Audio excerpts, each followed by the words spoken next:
memasang relay klakson motor R25. Yang pertama buka joknya biar akinya keton. Oke, sini mendekat.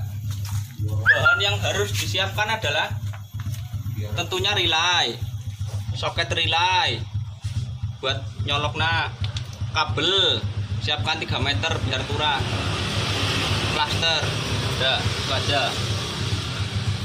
Untuk mengetahui ini biar paham semua, ini yang nomor 87 yang di relay ini ada nomornya, biasanya 87. Ini buat arus keluar.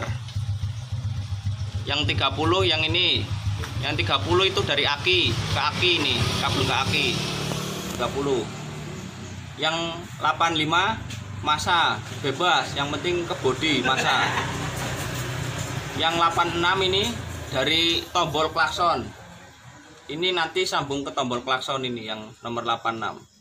Oke, tinggal kita pasang-pasang. Oke, ini sebelum dipasang relay ini lur, nah suaranya berat. Ntar kalau dipasang relay enteng.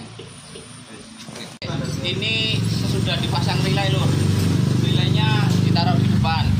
Nih, ntar ditaruh sini pakai tali tis saja. Ini kita akan coba sesudah pakai relay. Beda, sungguh beda lur bunyinya. Mantep ini, gandang ini. Nah, kita tinggal pasang ntar selesai. Oke, terima kasih untuk video kali ini. Jangan lupa like, comment, and subscribe.